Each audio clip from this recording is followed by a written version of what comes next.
Hello everyone. इस video के अंदर ना हम क्लबिंग का चैप्टर पढ़ने वाले हैं। क्लबिंग का चैप्टर सेक्शन नंबर 60 से लेके 64 तक का सेक्शन आते हैं। 60 से लेके 64 तक के सेक्शन आते हैं। क्या सब हमें सेक्शन याद करने की जरूरत है? क्या नहीं, सेक्शन याद करने की आपको जरूरत नहीं है। आपको क्लबिंग के प्रोविजन याद करने की जरूरत है। मैं यहाँ पे ये जो नोट्स में शेयर कर रहा हूँ, ये स्वप्निल पटनील के नोट्स हैं। तो स्वप्निल पटनी के नोट्स, ये सिर्फ एक ही पीडीएफ, सिर्फ एक पेज के ही नोट्स हैं। ये समराइज फॉर्म में नोट्स हैं। ये एक ही पेज के नोट्स हैं। हमें सिर्फ यही एक पेज कवर करना है और पूरा हमारा क्लबिंग का चैप्टर फिनिश हो जाएगा। और क्लबिंग का मैं आपको सीरियसली टेलिंग यू, जो क्लबिंग से रिलेटेड जो क्वेश्चंस हैं एग्जाम में हर अटेम्प्ट में पूछे जाते हैं। यानी ये वाले चैप्टर से आपका क्वेश्चन आना ही आना है, हर अटेम्प्ट में पूछे गए हैं। तो हो सकता है कि आपके अटेम्प्ट में भी ये वाला क्वेश्चन आए। राइट। और बहुत ही इंटरेस्टिंग टॉपिक है, सीरियसली टेलिंग यू। बहुत ज़्यादा इंटरेस्टिंग टॉपिक है ये क्लबिंग का प्रोविजन। अब क्लबिंग का मतलब क्या होता है? क्लबिंग का मतलब होता है कि किसी और की इनकम आपके उसमें काउंट हो जानी। अब किसी और की इनकम आपके उसमें क्यों काउंट होगी भैया? देखो क्या होता था कि पहले भी नहीं, आज भी लोग ऐसा करते हैं। ठीक है। तो लोग क्या करते थे, अपनी पहले से ही उनके पास इनकम है। मान लो मेरी मेरी मैं कहीं जॉब कर रहा हूँ और मुझे सैलरी की इनकम आ रही है, ऑलरेडी मेरे पास सैलरी की इनकम आ रही है। अब एक इनकम मेरे पास पहले से ही है ना। मान लो let's take example 10 lakh. 10 lakh मेरा, क्या कहते हैं, एनुअली मेरे पास 10 लाख की सैलरी की इनकम आ रही है। अब 10 लाख पे मुझे ऑलरेडी टैक्स देना पड़ रहा है। अब मान लो मेरे पास एक हाउस भी है जो मेरे नाम पे है। ठीक है। हाउस भी है जो मेरे नाम पे है और उससे रेंट की इनकम आती है। हर महीने मेरे पास 50,000, लेट्स टेक एग्जांपल कि 50,000 का रेंट मुझे रिसीव होता है और वो घर मेरे नाम पे ही है। ठीक है। अब क्या हो रहा है भैया, एक तो 10 लाख तो है ही जिस पे टैक्स मेरे को देना पड़ रहा है, और प्लस में 10 लाख में क्या जुड़ जाएगा? हाउस प्रॉपर्टी की भी इनकम जुड़ जाएगी। वो 50,000 पर महीना, कितना हो गया पूरे साल का? 60,000, वो 6 लाख हो गया। अगर मतलब 50,000 मल्टीप्लाई बाय 12, 6 लाख। यानी मेरी जो टोटल इनकम क्या काउंट हो जाएगी? मेरी टोटल इनकम हो जाएगी 10 लाख सैलरी की, प्लस में हाउस प्रॉपर्टी की इनकम। आप हाउस प्रॉपर्टी की इनकम 6 लाख, तो टोटल इनकम कितनी हो गई? 16 लाख। अब मुझे 16 लाख पे अगर आपको टैक्स देना है, तो मैंने आपको सिखाया हुआ है कि कैसे टैक्स कैलकुलेट करते हैं। तो 16 लाख पे कैसे टैक्स कैलकुलेट करोगे? 2.5 लाख एग्जाम्प्ट होता है। फिर नेक्स्ट जो 2.5 लाख है उसमें 5% का टैक्स देना होता है। फिर 5 से लेके 10 लाख पे आपको, 5 से लेके जो 10 लाख की इनकम है उस पर 20% का टैक्स देना होता है। और 20, और जो 10 लाख से ऊपर की जितनी भी इनकम हुई, यानी 6 लाख तक, मुझे 30% का टैक्स देना पड़ेगा। है ना? तो आप सोच के देखो, अगर आपको आपको याद हो, मैंने उसमें कराया था, मैंने आपको याद करवाया था कि अराउंड 10 लाख पे 1,12,500 का टैक्स बनता है अराउंड, है ना? 1,12,000, 10 लाख पे 1,12,500 का टैक्स बनता है। अब रिमेनिंग कितना बच गया? 6 लाख बच गया। 6 लाख पे कितना टैक्स बना? 6 को गुना करो 30% से, 6 3 18, तो 1,80,000। तो 1,12,000 प्लस में 1,80,000 जोड़ दो, और फिर उसका जो टोटल आएगा उसमें 4%। यानी कितना टैक्स देना पड़ गया यार मेरे को। यानी मेरी जो इनकम है वो 10 लाख से ऊपर हो गई और सीधा 30% टैक्स लग रहा है। अब मैंने दिमाग लगाया, मैंने क्या सोचा, मैंने कहा भाई ये वाली इनकम ना, मैं एक काम करता हूँ, इसको ना ट्रांसफर कर देता हूँ किसी और को। मैंने क्या किया, मान लो अगर मेरी वाइफ है तो मैंने अपने वाइफ के नाम पे ट्रांसफर कर दी। ठीक है। सैलरी की इनकम तो मेरे उसमें काउंट हो रही है, और जो रेंट की इनकम है ना, मैंने अपनी वाइफ के नाम पे शो कर दी, लेट्स से। या फिर मैंने अपनी मदर के नाम पे शो कर दी, अपने फादर के नाम पे शो कर दी। मान लो अगर बच्चे हैं तो बच्चों के नाम पे शो कर दी। तो क्या कर रहा हूं मैं, एक तरह से टैक्स से बचने के लिए मेरी ही जो इनकम थी, एक एक इनकम थी, उसको मैं किसी और के ऊपर टालने की कोशिश कर रहा हूं। ताकि क्या होगा, अब देखो बेनिफिट क्या होगा। जो सैलरी की इनकम है वो 10 लाख, जो 10 लाख मेरे ऊपर टैक्सेबल होगी। ठीक है। और जो 6 लाख होगा, वो अगर मैं अपनी मदर के नाम पे या फिर अपनी वाइफ के नाम पे ट्रांसफर कर देता हूँ, तो अगर मेरी वाइफ कुछ नहीं कमाती है, ठीक है, तो एक तरह से उसको भी तो 2.5 लाख का एग्जाम्पशन मिल जाएगा ना।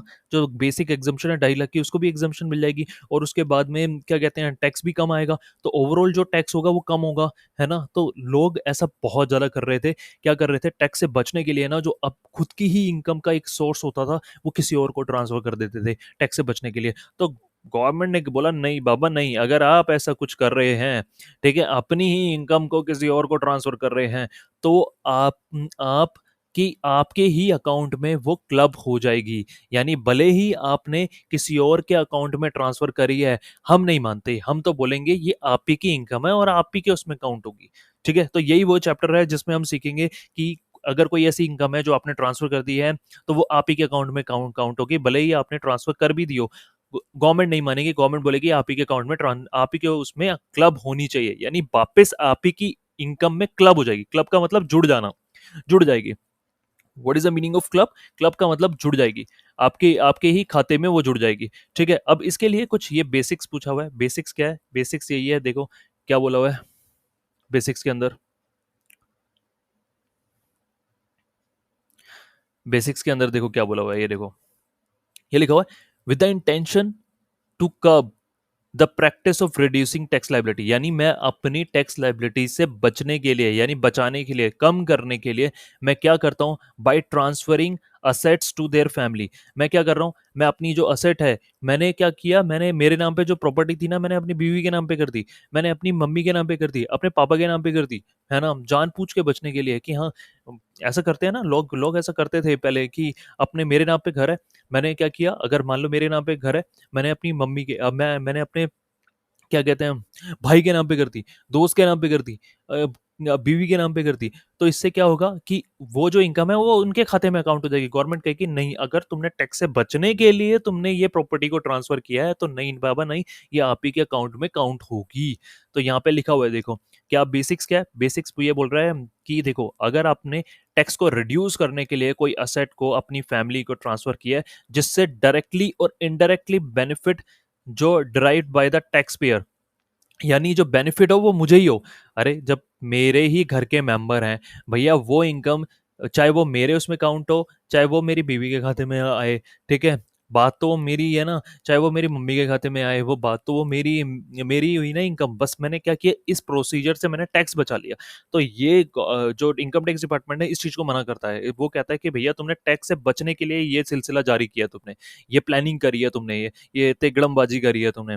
तो ठीक है, तो यहाँ पे ये कहता है कि जो ये जो यहाँ पे सर्टन कुछ प्रोविजंस है, प्रोविजंस का मतलब लो, ये सारे प्रोविजंस हम सीखने वाले हैं 1 से लेके 9 तक, 1 से लेके 1 to 9 प्रोविजंस है कुछ, 1 to 9 प्रोविजंस है कि ये इनकम अगर आप ट्रांसफर करोगे तो वापस तुम्हारे खाते में काउंट हो जाएगी। ठीक है, तो ये वापस क्लब हो जाएगी इन the hand of tax payer. ठीक है, वापस क्लब हो जाएगी यानी आपके खाते में वापस जुड़ जाएगी। यानी वो जो 6 लाख मैंने ट्रांसफर किया था ना, 6 लाख मैंने ट्रांसफर कर दिया था स्टार्टिंग में, तो 6 लाख मेरे वापस मेरे अकाउंट में ही वो एड ऑन हो जाएगा। अब कुछ इंपॉर्टेंट पॉइंट है जो जानने जरूरी हैं इस चैप्टर को स्टार्ट करने से पहले। कुछ इंपॉर्टेंट पॉइंट क्या क्या है? माइनर चाइल्ड जो होता है ना आपका, अगर अगर आपके पास माइनर चाइल्ड मतलब 18 साल से कम का वाला बच्चा, ठीक है, इसके माइनर चाइल्ड से रिलेटेड प्रोविजन है आगे आएंगे, तो इसलिए पहले ही हम कुछ डेफिनेशंस पढ़ रहे हैं, कुछ बेसिक पॉइंट समझना चाहते हैं। तो माइनर चाइल्ड के अंदर ना स्टेप चाइल्ड भी आता है और अडॉप्टेड चाइल्ड भी आता है।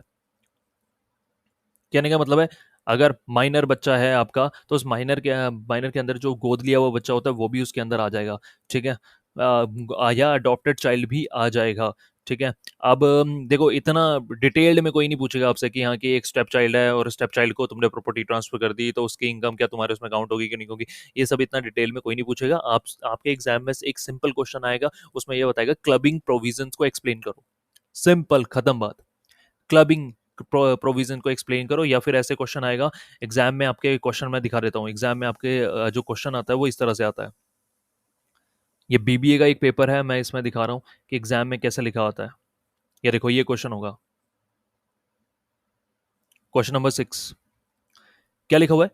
N assessee is not only liable for his और हर ओन इनकम। यानी जो असेसी है वो सिर्फ अपनी इनकम पे ही टैक्स देने के लिए लायबल नहीं होता, but his liability extend to some other income also. यानी किसी और की इनकम पे भी वो टैक्सेबल होता है। यानी मेरी जो लायबिलिटी है वो मेरी इनकम पे ही नहीं है, अगर मैंने जान पूछ के किसी और को ट्रांसफर कर दी थी कोई इनकम बचने के लिए, तो वो भी इनकम जो उसके नाम पे आ रही होगी ना, उस पे भी मुझे ही टैक्स देना है। कहने का मतलब यही है। तो वो 9 पॉइंट्स हैं, इसके ये 9 पॉइंट है, ये क्वेश्चन नंबर 6 के अंदर यही एक्सप्लेन किए हुए हैं। तो मैं ये वाले नोट से आपको पढ़ा रहा हूँ, ठीक है, ये वाले नोट्स से मैं पढ़ा रहा हूँ, जो ये वाले दिए हुए 1 to 9 ये समरी नोट्स हैं, यही आपको एग्जाम में पढ़ के जाने हैं और एग्जाम में लिख के आ जाने हैं। आपको यहाँ से पढ़ने की जरूरत नहीं है। जो ये मेरे पास इस समय 10 ईयर है, 10 ईयर के अंदर जो ये दिखा हुआ है ये काफ़ी सेक्शन वगैरह को ऐड करके दिया हुआ है, तो ये आपको याद करने की जरूरत नहीं है, सेक्शंस आपको याद करने की जरूरत नहीं है। ये वही सारे पॉइंट्स है, ये 9 पॉइंट्स हैं, आपको दिखेंगे यहाँ पे, ये 9 पॉइंट्स इन्होंने एक्सप्लेन करे होंगे, सेक्शन वाइज एक्सप्लेन कर रखे हैं। तो ये सारे के सारे ये 9 पॉइंट एक्सप्लेन कर रखे हैं यहाँ पे। तो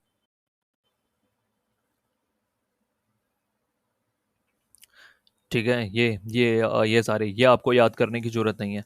मैं वहीं से ही आपको, यहीं से याद कर लोगे, यहीं से याद कर लोगे, आपको आपका वो वाला हो जाएगा, एग्जाम में यहीं से लिख के आ जाओगे, बहुत है, मोर देन सफिशिएंट है। अब ये देखो, अच्छा मैं यहाँ पे था। हाँ, सबसे पहले तो आपने क्या जाना, माइनर चाइल्ड जो होता है वो उसके अंदर उस माइनर चाइल्ड के अंदर स्टेप चाइल्ड भी आ जाएगा, अडॉप्टेड चाइल्ड भी आ जाएगा, ठीक है, वो माइनर चाइल्ड में काउंट होता है। क्लबिंग क्लबिंग स्टॉप हो जाती है। क्लबिंग क्लबिंग का मतलब हो गया कि आपके ही अकाउंट में वो इनकम जुड़ जाएगी, स्टॉप हो जाएगी व्हेन चाइल्ड अटेन 18 ईयर्स, जब वो 18 साल का बड़ा हो गया। देखो इसमें क्या है, आगे प्रोविजन में बता देता हूँ। एक ना प्रोविजन आएगा जिसके अंदर ये बोलता है कि तुमने अपने ना किसी माइनर चाइल्ड को, तुमने अपने कोई माइनर चाइल्ड को इनकम ट्रांसफर कर दी, जैसे वो रेंट की इनकम थी, है ना, मेरे पास एक प्रॉपर्टी है, अब वो मेरे खाते में भाई रेंट की इनकम आ रही है, तो मैं तो पहले से ही कमा रहा हूँ, है ना, सैलरी की इनकम आ रही है, तो मेरे को वैसे ही टैक्स देना पड़ रहा है। अब सोच के देखो, 10 लाख से ऊपर जितनी भी इनकम जाएगी उस पर 30% का टैक्स देना पड़ेगा। तो मैंने क्या किया, मेरा एक माइनर चाइल्ड है, ठीक है, माइनर चाइल्ड है जो छोटा बच्चा है, अब उसकी तो वैसे भी कोई इनकम नहीं होगी, तो उसके नाम पे मैंने प्रॉपर्टी कर दी, उसके नाम पे प्रॉपर्टी कर दी। वो कौन सा जाएगा भाई, 18 साल से छोटा बच्चा है, वो कहीं जाएगा भी नहीं, वो मेरे ऊपर ही डिपेंडेंट है। मैंने उसके नाम पे कर दी, उसको पता भी नहीं है मैंने उसके नाम पे कर दी हुई है प्रॉपर्टी। और क्या कहते हैं, उसके अकाउंट में पैसे वगैरह आते हैं और मैं ही निकालता हूँ, मैं ही इंजॉय कर रहा हूँ, इससे क्या हुआ, मैं टैक्स बचा ले रहा हूँ। तो यहाँ पे क्या बोल रहा है, माइनर चाइल्ड में की जो इनकम होती है ना, अगर ऐसे कुछ किया वो आप ही के उसमें क्लब हो जाती है, ठीक है, बट वो स्टॉप हो जाएगी जब वो 18 साल का हो जाएगा। जब 18 साल का बच्चा हो जाता है तो मेजर में कहलाता है, तो मेजर के केस में वो बोलते हैं कि हाँ जेन्युइनली वो उसी की इनकम होगी। तो ऐसा बोला जाता है कि जेन्युइनली, यानी जेन्युइनली, अब ये सारी चीजें समझ में आएगी। देखो बस इतना समझो, क्लबिंग का जो प्रोविजन है वो मेजर बच्चे पे नहीं लगता, माइनर बच्चे पे लगता है, ठीक है, वो क्या है वो मैं आगे पॉइंट में समझाऊंगा आपको। अच्छा आ जाओ, clubbing shall take place in the same head of income, shall take place in the same head of income in the case of transferee transferee का मतलब क्या होता है, ट्रांसफरी जिसको इनकम हमने ट्रांसफर करी गई है, ठीक है। यहाँ पे क्या बोल रहा है, अगर कोई बिजनेस की इनकम है, तो अगर अगर माइनर की, जैसे वो रेंट की इनकम है, रेंट फ्रॉम इनकम, जैसे मैंने अपने माइनर चाइल्ड को एक हाउस प्रॉपर्टी थी वो ट्रांसफर कर दी थी, तो अब जब ट्रांसफर कर दी थी तो जो उससे रेंट आ रहा होगा वो भी उसी के अकाउंट में आ रहा होगा।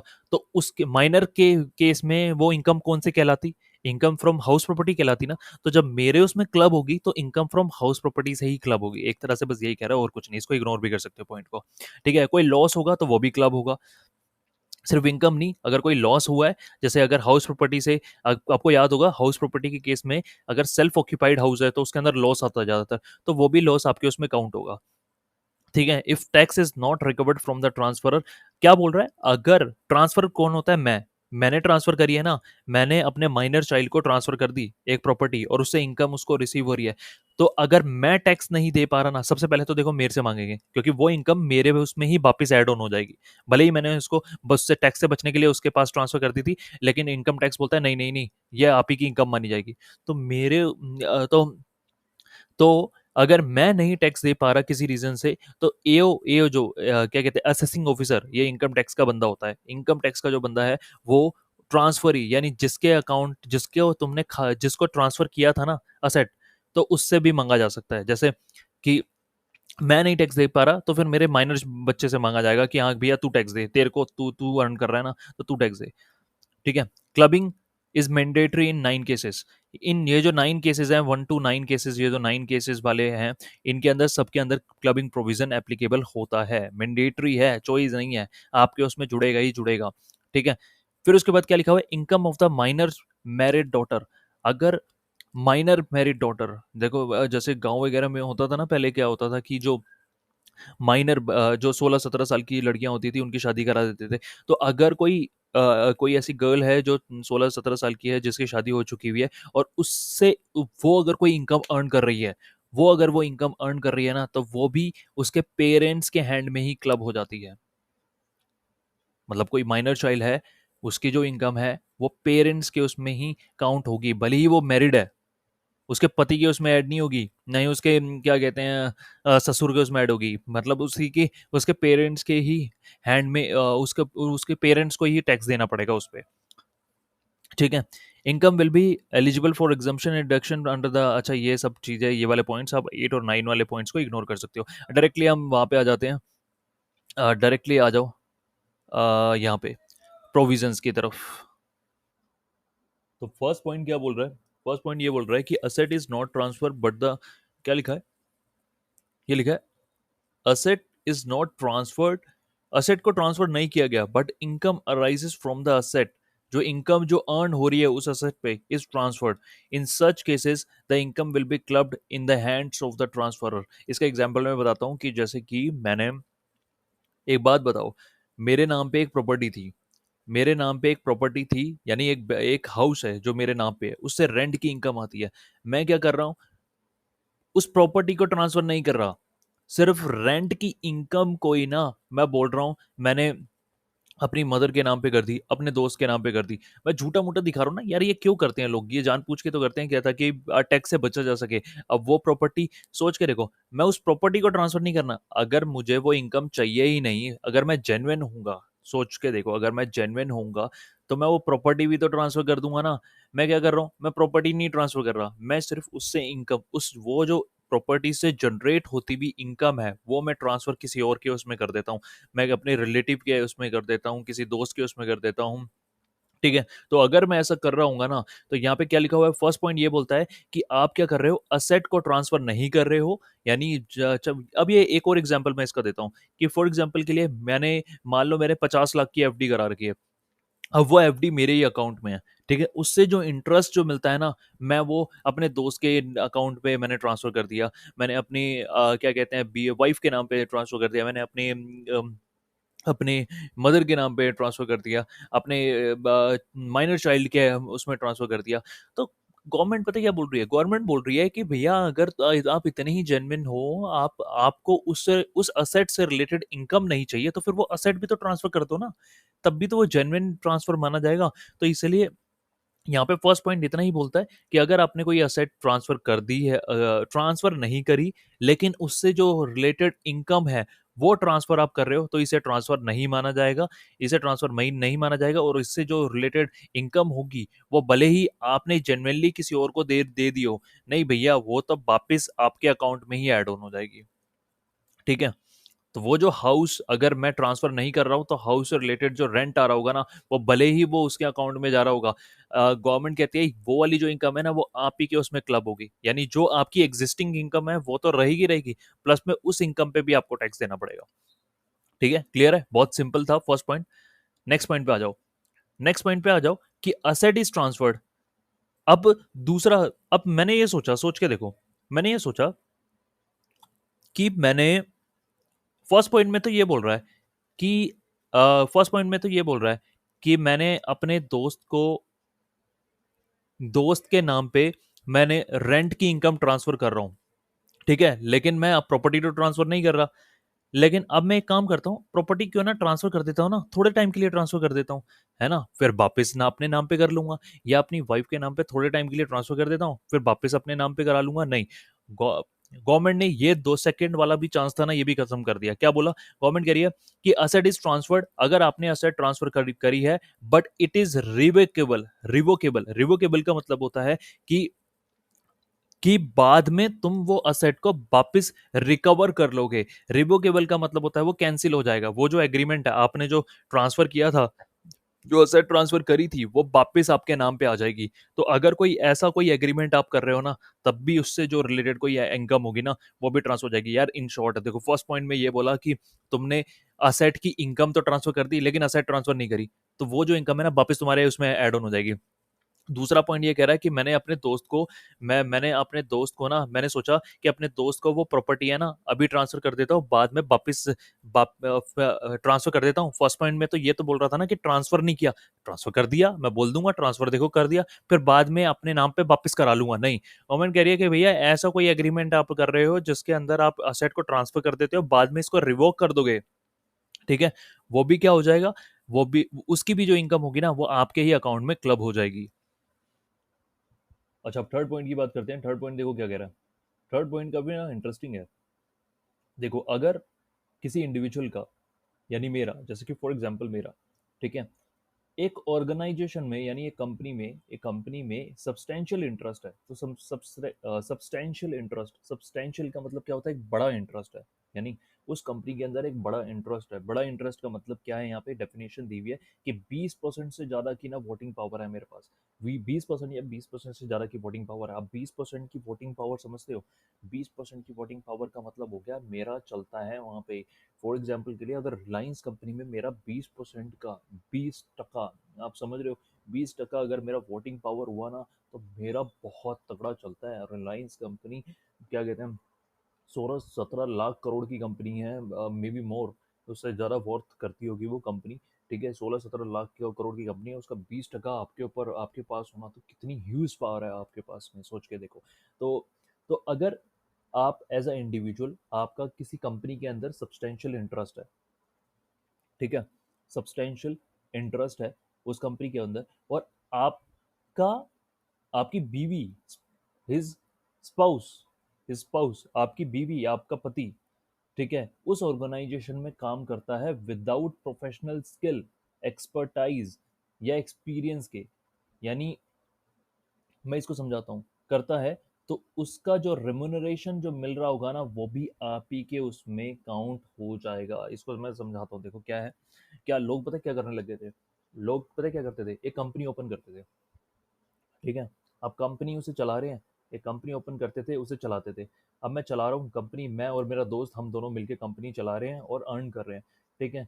अब मैंने क्या किया, अब क्योंकि कंपनी प्रॉफिट कमाएगी तो उस प्रॉफिट पे मेरे को टैक्स देना पड़ेगा। अब प्रॉफिट को कम करना है मुझे, टैक्स से बचने के लिए क्या करूंगा, मुझे प्रॉफिट को कम करना है। अब प्रॉफिट को कम करने के लिए मैं क्या करूंगा, मैं ना झूठे एम्प्लॉय दिखाऊंगा, है ना। तो मैंने क्या किया, मैंने, मान लो मेरी बीवी है, तो मेरी बीवी को कुछ नहीं आता, मतलब बीकॉम पास है वो, बीकॉम पास और बीबीए पास, मतलब क्या कहते हैं उसको, सिर्फ ग्रेजुएट ही है या फिर 12th पास है वो, ठीक है। अब ऑब्वियसली मैं क्या कहते हैं, I respect all the courses, but क्या कहते हैं, आपको एक्सपर्टाइज बनना पड़ेगा। एक्सपर्टाइज के लिए आपको मास्टर्स डिग्री भी करनी पड़ती है, तो आप लोग भी कल को कोई मास्टर या प्रोफेशनल कोर्स करेंगे, ठीक है। तो मेरी वाइफ है, मान लो 12th पास है ना, सिर्फ स्कूलिंग करी हुई है। मैंने क्या किया, मैंने कहा घर तो वैसे भी बैठी हुई है, वो घर ही है, वाइफ मेरी आती नहीं है, जॉब वगैरह नहीं कर रही है ना, वो घर ही बैठी हुई है। तो मैंने क्या किया, मैंने उसको एज अ एम्प्लॉय दिखा दिया अपनी ऑर्गेनाइजेशन में, मतलब अपनी कंपनी में मैंने उसको एम्प्लॉय दिखा दिया, और उसके नाम पे 1 लाख रुपए की सैलरी दिखा रहा हूँ, जान पूछ के। 1 लाख रुपए, वो आती नहीं है, या फिर आती भी है तो बस बैठ के चली जाती है, कोई काम नहीं करती, सिर्फ दिखाने के लिए, खर्चा दिखाने के लिए ना, मैंने 1 लाख की सैलरी दिखा दी। तो क्या बोल रहा है, यहाँ पे ये बोल रहा है कि अगर किसी इंडिविजुअल का 20% या उससे ज़्यादा का वोटिंग राइट है, यानी उस कंपनी क्या में उसकी चलती है, ठीक है, और उसके वाइफ या उसका पति उसके उस ऑर्गेनाइजेशन में विदाउट नॉलेज काम कर रहा है, विदाउट प्रोफेशनल स्किल, यानी एक तरह से बिल्कुल फ्रेशर है ना। अब फ्रेशर को आप इतनी सैलरी कैसे दे सकते हो? तो अगर विदाउट प्रोफेशनल स्किल, कोई स्किल नहीं है उसके पास, कोई कोई प्रोफेशनल नॉलेज नहीं है, कोई एक्सपर्टाइज नहीं है, कोई एक्सपीरियंस नहीं है, तो फिर भी उसको जो वो सैलरी दी जा रही है ना, जो उसको नहीं मिलनी चाहिए थी, तो वो वाली जो सैलरी है ना, वो एक तरह से तुमने क्या किया था, तुम क्या कर रहे थे कि वो जो इनकम है ना, वो तुम्हारे उसमें अकाउंट होनी थी। अरे देखो क्या क्या होता है, मैं इसको समझाता हूँ। लोग ऐसा भी करते थे कि मान लो मैं और मेरे दोस्त जो हैं, मैं हम सब ने मिलके एक कंपनी खोली है, ठीक है। अब उस कंपनी से एक प्रॉफिट आया, बाद में जो प्रॉफिट, सारे एक्सपेंस निकालने के बाद जो प्रॉफिट होता है, वो क्या करते हैं, सारे जो जितने भी पार्टनर्स वगैरह होंगे, जो डायरेक्टर्स वगैरह होंगे, वो क्या करेंगे, आपस में बांट लेंगे, ठीक है। अब मुझे मिलना था उस कंपनी से 10 लाख मिलना था, मान लो उस कंपनी से जो प्रॉफिट मिलना था पूरे साल का 10 लाख मिलना था। अब मैंने कहा भाई मेरे को 10 लाख मिलेंगे, तो 10 लाख के ऊपर टैक्स मैंने आपको बताया हुआ कितना टैक्स जाएगा, 1,12,500, मेरे को 1,12,500 के आसपास प्लस में 4% सेस मेरे को टैक्स देना पड़ जाएगा। अब मेरे को इतना टैक्स देना है, इससे बेटर मैंने क्या बोला, मैंने कहा एक काम करता हूँ, मैंने ना अपनी बीवी को, भाई मेरी तो कंपनी है, मेरी चलती है उसके अंदर, मैंने बोला हम सारे दोस्तों ने क्या किया, अपनी अपनी बीवी को ना एज एम्प्लॉय दिखा दिया, और वो हाउसवाइफ थी सारी की सारी। हमने उनको अपनी क्या कहते हैं, एज अ एम्प्लॉय दिखा दिया, और ये दिखा दिया कि 5 लाख उनको मिल रहे हैं, 5 लाख हमें मिल रहे हैं। भाई 5 लाख फ्री फंड में उनको एज अ सैलरी देख रहे हैं। अब सोचो, वो जो 10 लाख पे जो टैक्स जाना था ना, 1,12,500, अब वो 5-5 लाख करके जा रहा है। 5 लाख मेरी वाइफ को जाएगा, 5 लाख मेरे को जाएगा। एट दी एंड वो पैसा तो मेरे को ही आना था ना। एक सेकेंड, एट द एंड वो जो पैसा था वो मेरे को ही तो आना था ना, मेरे को ही आना था ना। बट हुआ क्या, क्योंकि मैंने 2 हिस्सों में बांट दिया, तो उससे जो बेनिफिट है ना, 2.5 लाख वाला जो बेनिफिट है वो मिल जाएगा। ठीक है। और एक सेक्शन है 87A। 87A ये बोलता है कि अगर आपकी 5 लाख तक की इनकम है ना, तो आपका टैक्स जीरो ही हो जाएगा एक तरह से। वैसे तो 2.5 लाख तक जीरो होता है, 2.5 लाख तक कोई टैक्स नहीं होता। अगले 2.5 पे आपको 5% का टैक्स देना पड़ता है। लेकिन एक सेक्शन और है 87A। 87A ये बोलता है कि अगर आपकी टोटल इनकम, क्या कहते हैं, जो नेट इनकम है, टोटल नेट इनकम है, अगर आपकी 5 लाख से कम होती है या 5 लाख तक होती है, तो आपका जितना भी जो टैक्स है ना, उसके ऊपर हम रिबेट दे देंगे, यानी आपका टैक्स को जीरो कर देंगे। भले ही वैसे टैक्स बनता था, लेकिन हम आपके टैक्स को जीरो दे देंगे। ठीक है। तो एक तरह से मेरा ना ही मेरे को टैक्स देना, ना अगर 5-5 लाख हो गया तो ना ही मेरे को टैक्स देना, ना मेरी वाइफ को टैक्स देना।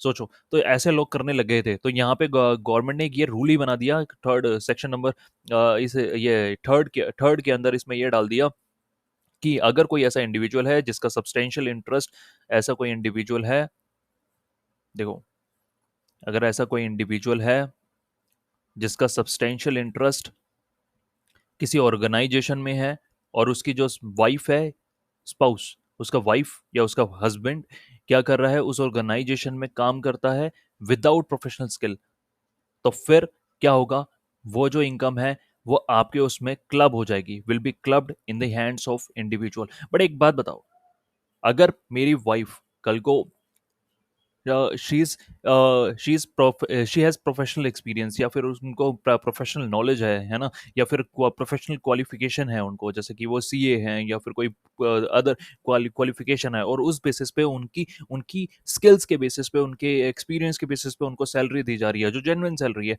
तो फिर भैया मेरे उसमें फिर क्यों ऐड होनी चाहिए? मेरे थोड़े में फिर मेरे उसमें थोड़ी सैलरी उनकी ऐड होनी चाहिए। वो तो जो सैलरी है वो उन्हीं के उसमें काउंट होनी चाहिए ना, फिर थोड़ी ऐड होनी चाहिए।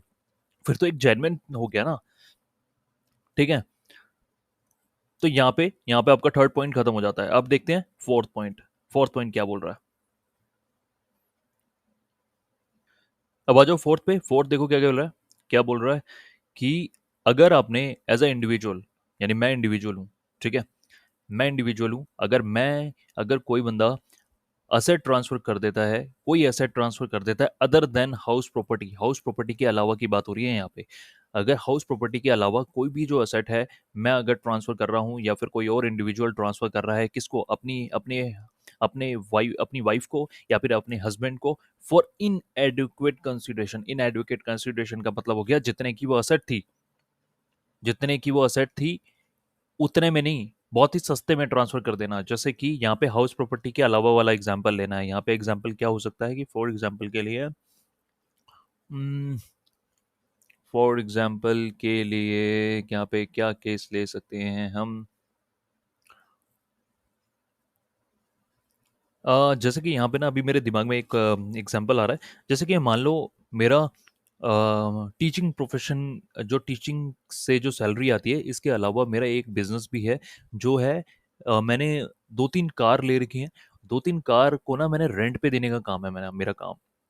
मैंने क्या किया हुआ है, कार्स को परचेज करके रेंट पे दे रखे हैं, कि मैंने रेंट पे मैं कार्स देता हूँ। जैसे कैब फैसिलिटीज होती है ना कंपनीज को, तो मैंने वो जो कार है वो मैंने कंपनीज को दे रखे हैं पिक एंड ड्रॉप फैसिलिटीज के लिए, कि एम्प्लॉयज़ के पास जाएंगे, एम्प्लॉयज़ को लेके पिक करेंगी, ड्रॉप करेंगी, या फिर क्या कहते हैं, जो आप समझ गए ना, जो कैब वगैरह जो वाली जो बिजनेस है, वो मेरा बिजनेस है। अब मैंने क्या किया यार, मेरे पास ना मेरे पास वो इनकम, बिजनेस की भी वो इनकम आ रही थी, वहां से भी मेरा 10 लाख आ जाता था। 10 लाख की इनकम आ जाती थी, और सैलरी से भी मेरी 10 लाख की इनकम आ जाती थी। अब टोटल मिला के कितना हो गया भाई? 20 लाख की इनकम हो रही थी। टैक्स इतना पड़ेगा, आप कैलकुलेट कर सकते हो कितना टैक्स हो जाएगा, क्योंकि 10 लाख तक ही 1,12,500 है, और 10 लाख के ऊपर तो भैया सीधा 30% का टैक्स है। तो 30% का टैक्स, यानी रिमेनिंग 10 लाख पे मेरे को 30%, 3 लाख, 3 लाख का 1,12,500 प्लस 3 लाख, 4,12,500 प्लस 4% सेस। भैया इतना टैक्स पे करना पड़ेगा। मैंने क्या किया, मैंने ना ये बिजनेस को ना जान पूछ के, अब देखो यहाँ पे क्या है, क्या लिखा हुआ है, इंडिविजुअल ने ट्रांसफर किए असेट को, ये जो कार है, जो बिजनेस की असेट्स है ना, वो असेट्स है ना, तो उसको मैंने ट्रांसफर कर दिया, अपनी वाइफ को ट्रांसफर कर दिया मैंने। मैंने अपनी वाइफ को ट्रांसफर कर दिया। अब मैंने ये सोचा कि अगर मैं अपनी वाइफ को ना क्या कहते हैं फ्री में ट्रांसफर करूंगा तो गवर्नमेंट मेरे को पकड़ सकती है। मैंने क्या किया, मैंने अपनी वाइफ को ट्रांसफर कर दिया, उससे बोला एक काम कर, मुझे ना 50,000, ये बिजनेस मैं तेरे को बेच रहा हूँ, तेरे को मैं बिजनेस बेच रहा हूँ, एक काम कर तू मुझे 50,000 दे दे इसके बदले में।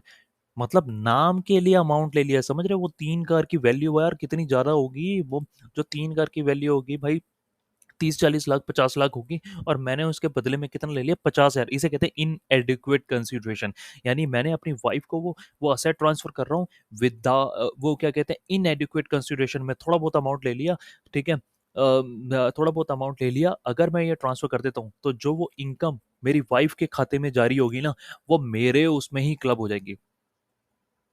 बट अगर नहीं होगी, अगर मैं प्रॉपर उससे पैसा ले रहा हूँ, यानी मैंने प्रॉपर उससे पैसा लिया है, वो जो जितनी वो असेट्स थी, असेट्स की जो वैल्यू थी, वो मैं उसको बेच देता हूँ, और उसके बदले में मैंने बोला कि नहीं नहीं भाई, बीवी तो है तू मेरी, लेकिन मैं प्रॉपर भाई धंधे में बिल्कुल अलग अलग चीज़ें चलेंगी, है ना। तो मैंने प्रॉपर क्या कहते हैं उसको मैंने वो कार बेच दी, वो असेट्स बेच दी, और उसके बदले में उससे पैसे ले लिए। तो अब जो वो इनकम काउंट होगी ना, वो उसी में काउंट होगी। यहाँ पे क्या केस है, कंडीशन क्या है, कंडीशन ये है कि भैया एक तो स्पाउस ट्रांसफर किसको कर रहे हो, स्पाउस को कर रहे हो, हाउस प्रॉपर्टी नहीं होनी चाहिए, उसके अलावा कोई भी एसेट होनी चाहिए, और इनएडिक्वेट कंसिडरेशन यानी बदले में कुछ उतना नहीं ले रहे जितना लेना चाहिए था, उससे कम ले रहे हो। तब वो जो इनकम होगी ना, जो उस एसेट से जनरेट होगी, यानी उस गाड़ियों से जो इनकम जनरेट हो रही है, वो क्लब हो जाएगी इन द हैंड ऑफ ट्रांसफरर, यानी मेरे ही उसमें ऐड ऑन हो जाएगी। बट नहीं होगी, कहाँ नहीं होगी, एक बात बताओ, कहाँ पे नहीं होगी, कहाँ पे नहीं होगी? अगर अगर अगर आपका क्या कहते हैं, अगर आपका सेपरेशन चल रहा है, सेपरेशन चल रहा है, यानी कि मतलब कि एक हस्बैंड एंड वाइफ का डिवोर्स ना हुआ चल रहा है, डिवोर्स चल रहा है, तो अब डिवोर्स के टाइम पे जब वो कोई असेट को ट्रांसफर की गई है, तो उससे रिलेटेड इनकम भैया थोड़ी ऐड होनी चाहिए। एक बात बताओ, किसी दो एक हस्बैंड मियाँ बीवी का डिवोर्स हो गया, है ना, अब मियाँ बीवी के डिवोर्स होने के बाद में वाइफ को कुछ असेट मिली डिवोर्स के टाइम पे, अब उस असेट से रिलेटेड जो इनकम है, वो हस्बैंड पे क्यों आनी चाहिए? एक तो हस्बैंड को असेट भी देनी पड़ गई, और उससे रिलेटेड इनकम पे भी वो टैक्स पे करे, पागल थोड़ी बस बैठा हुआ है वो। तो ठीक है, ये नहीं होगा। तो no clubbing if the asset is transfer with the connection to live apart, apart अलग रहने के लिए अगर कोई इनकम के लिए अगर कोई असेट ट्रांसफर करी गई है, तब उसके इसमें क्लब नहीं होगी। तो बस इतना पढ़ लोगे तो भी बहुत है। आ जाओ फिफ्थ पॉइंट पे। फिफ्थ पॉइंट पे क्या बोल रहा है, अगर कोई इंडिविजुअल है वो ट्रांसफर कर देता है असेट, किसको, सन की वाइफ को, सन की वाइफ को मतलब बहू, बहू को ट्रांसफर कर देता है। फॉर अब यहाँ पे केस आ गया, ये मान लो एक बंदा है, मिस्टर एक्स है, मिस्टर एक्स का ना बेटा है, उसकी पत्नी मतलब उसकी बहू होगी ना, मिस्टर एक्स की बहू, मिस्टर एक्स की बहू, ठीक है, को अगर मिस्टर एक्स कोई असेट ट्रांसफर कर देते हैं इन एडिक्वेट कंसिडरेशन पे। अब देखो यहाँ पे कौन सा पॉइंट था, फोर्थ पॉइंट क्या बोल रहा था, अपनी बीवी के लिए बोल रहा था। अब अपनी बीवी को ट्रांसफर नहीं किया जा रहा है ना, अब किसको ट्रांसफर किया जा रहा है, बीवी को ना ट्रांसफर करके बहू को ट्रांसफर किया जा रहा है। तो बहू को अगर आप ट्रांसफर कर रहे हो, सन की बीवी को ट्रांसफर किया जा रहा है फॉर इन एडिक्वेट कंसिडरेशन, तब भी जो इनकम होगी वो आप ही के खाते में ट्रांसफर की जाएंगी। अब ये प्रोविजन क्यों आया था यार, फोर्थ और फिफ्थ पॉइंट? देखो मेजर जो जो इंडिया का जो कल्चर मैं बात करूं, ज़्यादातर जो विमेन है वो हाउस वाइफ हैं।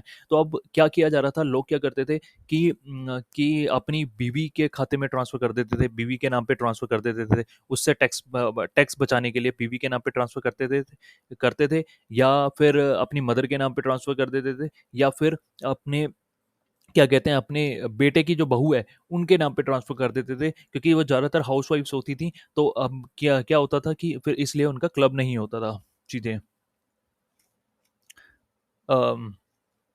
ट्रांसफर कर देते थे, तो इसलिए अब वो क्लब हो जाएगा। ठीक है। उसके बाद सिक्स पॉइंट देखो क्या बोल रहा है,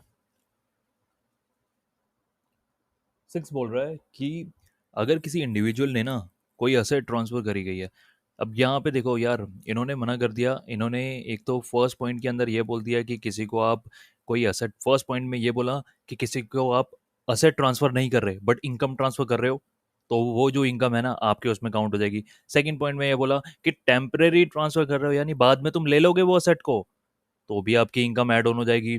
थर्ड पॉइंट में बोला कि अगर आप क्या आप एज ए इंडिविजुअल आपका एक कंपनी के अंदर 20% या उससे ज़्यादा का सब्सटेंशियल इंटरेस्ट है, ठीक है, सब कब के वोटिंग पावर रखते हो, तो उसी कंपनी में अगर आपका स्पाउस काम करता है, आपकी बीवी काम करती है और वो विदाउट नॉलेज काम कर रही है, उसको कुछ नॉलेज वॉलेज नहीं है, ऐसे ही उसको सैलरियाँ दे रहे हैं, तो वो जो सैलरी उसको दी जा रही होगी ना, वो आप ही की इनकम में काउंट हो जाएगी, ठीक है। थर्ड में ये बोला। फोर्थ में क्या बोला?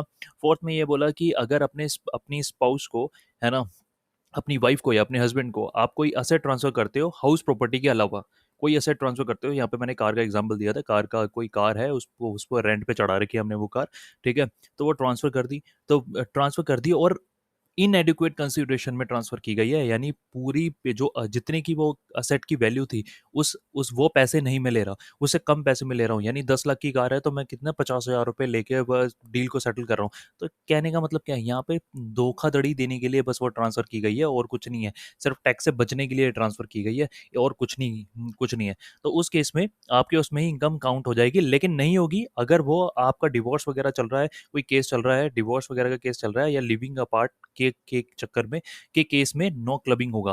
फिफ्थ पॉइंट क्या बोल रहा था कि अगर आपका बेटा है, उसकी बीवी है, यानी आपकी बहू को अगर आप ट्रांसफर कर देते हो इनएडिक्वेट कंसिडरेशन पे, यानी कि बदले में पैसा आप या तो नहीं ले रहे या फिर ले रहे हो, थोड़ा बहुत ले रहे हो, तो इसका मतलब आप टैक्स से बचने के लिए आपने अपनी बहू को ट्रांसफर किया, तब भी आपके उसमें ही इनकम काउंट हो जाएगी। अब सिक्स पॉइंट देखो क्या कह रहा है कि अब आप अपनी बीवी वगैरह को ट्रांसफर नहीं कर रहे, आप क्या कर रहे हो, एक ट्रस्ट को ट्रांसफर कर देते हो, या एक एसोसिएशन ऑफ पर्सन को ट्रांसफर कर देते हो, या किसी थर्ड पार्टी को ट्रांसफर कर देते हो, जो इनडायरेक्टली बेनिफिट आपकी बीवी को ही दे रही है।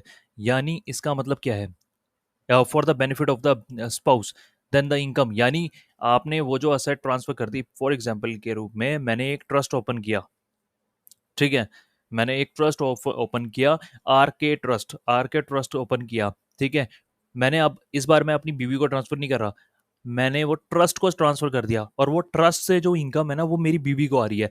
एट द एंड मैंने देखो घुमा कैसे रहा हूँ, पहले मैंने ट्रस्ट को दे दिया, फिर ट्रस्ट से वो इनकम मेरे बीवी को जाती है, फिर वो बीवी से मेरे पास ही आ जाती है। तो एक तरह से मैंने टैक्स से बचने के लिए मैं देखो इतना घुमा रहा हूँ, तो गवर्नमेंट कहती है कि नहीं भैया नहीं, एट द एंड आपने ये घुमा फिरा के ये आप कर रहे हो, ये भी इनकम जो होगी आप ही के उसमें क्लब हो जाएगी, ठीक है। उसके बाद देखो, अगर कोई इंडिविजुअल सेम जैसे बीवी का था ना, अब बहू के लिए आएगा कि अगर आपने असेट ट्रांसफर की गई है ट्रस्ट को या एओपी या थर्ड पार्टी को, for for the benefit of the son spouse, यानी आपकी सन की बीवी को ट्रांसफर की है, तो वही एक तो पहले वाइफ का आ जाता है, फिर उसके बाद बहू का आ जाता है, ठीक है, जिस तरह से यहाँ पे पहले भी पॉइंट आया था। अब एट पॉइंट बहुत इंपॉर्टेंट है, कभी कभार ना क्वेश्चन आपका सिर्फ यही पूछ लेगा, शॉर्ट आंसर टाइप जो क्वेश्चन होते हैं, उसके अंदर ये पूछा जा सकता है, सेपरेटली भी पूछा जा सकता है कि माइनर माइनर चाइल्ड से रिलेटेड इनकम का क्या होता है, मतलब अगर कोई माइनर चाइल्ड आपका इनकम कमा रहा है तो उसका क्या होता है। तो यहाँ पे देखो क्या लिखा हुआ है, माइनर की इनकम जो होती है ना वो क्लब होती है इन द हैंड ऑफ मदर और फादर, जिसकी भी इनकम जो है ना वो हायर हो, जिसकी भी इनकम हायर हो। जैसे कि फॉर एग्जाम्पल के रूप में यहाँ पे मैं एक एग्जाम्पल बताता हूँ, आप देखते हो टीवी सीरियल के अंदर छोटे बच्चे काम कर रहे होते हैं, टीवी सीरियल के अंदर छोटे बच्चे काम कर रहे होते हैं ना, तो वो जो भी अर्न कर रहे हैं, मान लो उस टीवी सीरियल के एक्टिंग से उन्होंने कमाया 5 लाख कमाया, वो जो 5 लाख है ना, वो माइनर चाइल्ड पैसा नहीं देता। वो जो माइनर चाइल्ड से जो इनकम अर्न हो रही है, क्या कहते हैं, जो का नहीं, ये वाला एग्जांपल वैसे मैंने गलत दिया है, मैं इसका दूसरा एग्जांपल करता हूँ कि मान लो कि क्या कहते हैं, फॉर एग्जांपल मैं और मेरी वाइफ का एक छोटा बच्चा था, ठीक है। अब हमने क्या किया, टैक्स से बचने के लिए मैंने क्या किया, जो वो असेट है कोई ट्रांसफर कर दी अपने अपने माइनर चाइल्ड के नाम पे, अब उसको कोई इनकम आ रही है, वो उसी उसी से रेंट की इनकम आ रही है या फिर इंटरेस्ट की इनकम आ रही है। तो वो जो माइनर जो इनकम कमा रहा है ना, उस वो जो माइनर इनकम कमा रहा है ना, वो जो इनकम है वो क्लब हो जाएगी, या तो फादर के उसमें क्लब होगी या फिर मदर के इसके इसमें क्लब होगी, जिसकी भी ज्यादा सैलरी होगी।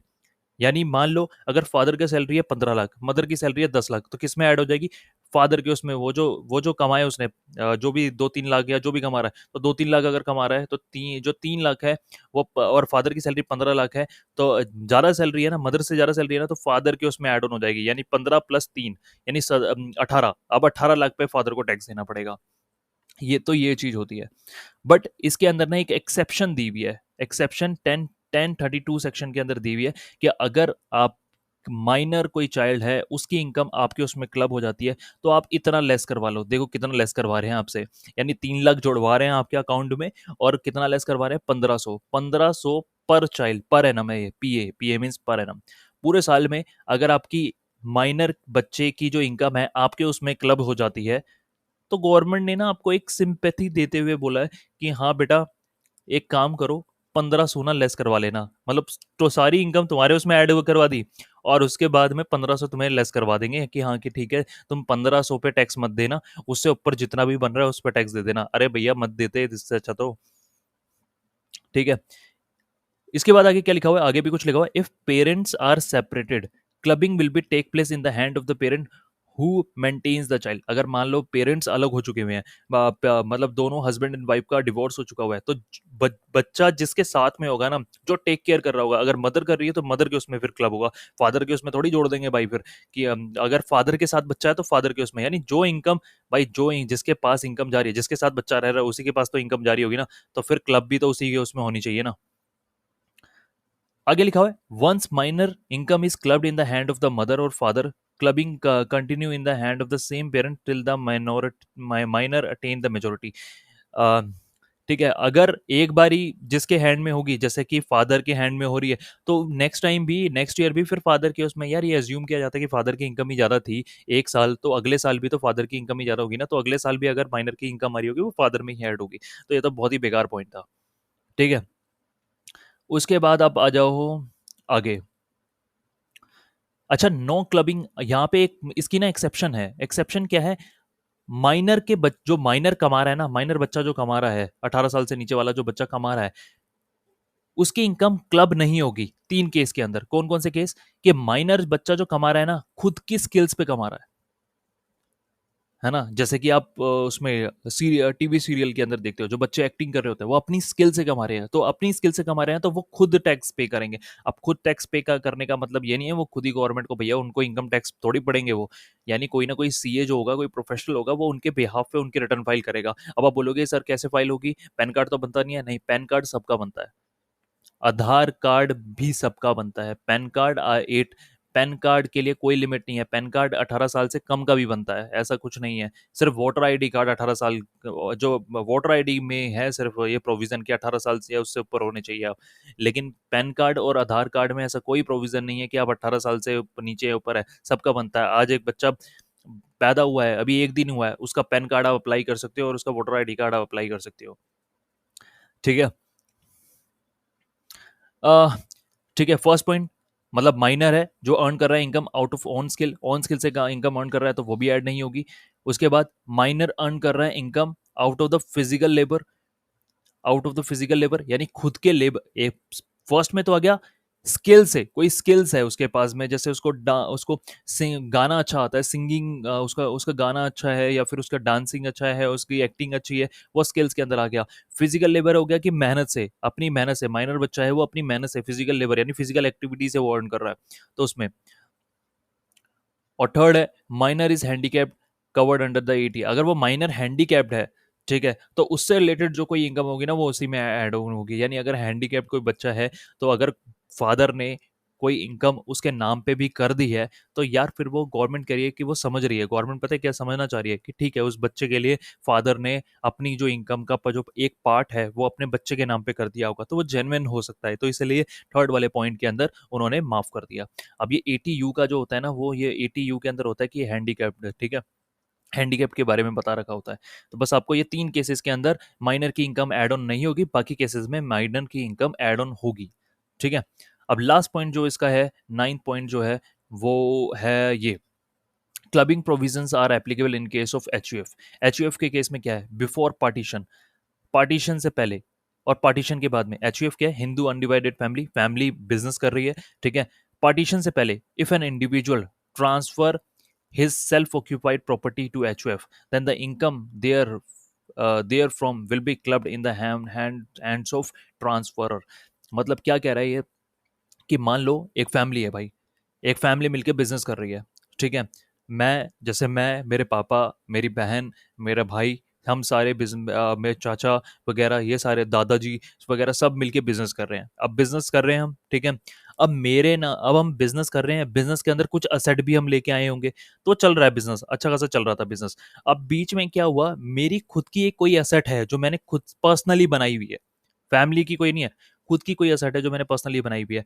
वो मैंने क्या कर दी, वो मैंने इफ, यहाँ पे क्या लिखा हुआ है, इफ इंडिविजुअल ट्रांसफर अपनी सेल्फ ऑक्यूपाइड प्रॉपर्टी को जो मैंने ट्रांसफर कर दी HUF को, then the income therefrom will be clubbed in the hand of, यानी अगर मैंने HUF को ट्रांसफर कर दी गई है तो एक तरह से उसको मेरे ही खाते में माना जाएगा। यानी एक तरह से ये वाइफ वाला जो प्रोविजन नहीं था वैसा ही है कि वाइफ के उसमें ट्रांसफर कर दिया वो तुम्हारे उसमें ही काउंट होगी, तो अगर आपने HUF को ट्रांसफर कर दिया तो तुम्हारे उसमें ही ट्रांसफर होगी।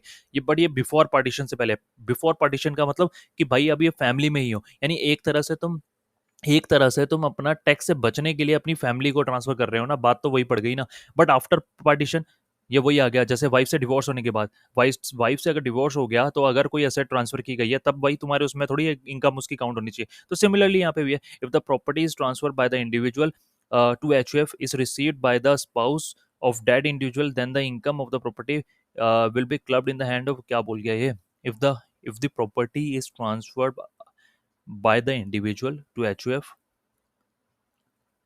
is received by the spouse of the individual, then the income of the from the property will be clubbed in the hands of individual. अच्छा, यहाँ पे ये बोल रहा है HUF consist of Mr. X, Mrs. X, major son, minor daughter, after partition of the HUF property is equally divided.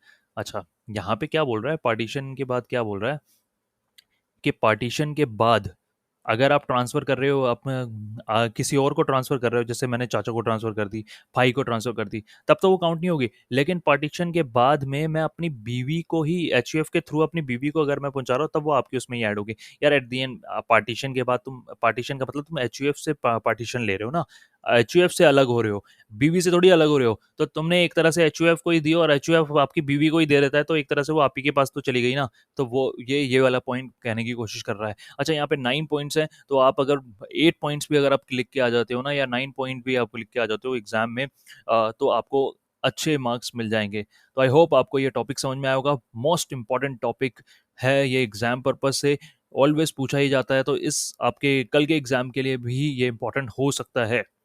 ठीक है, so thank you so much for the day.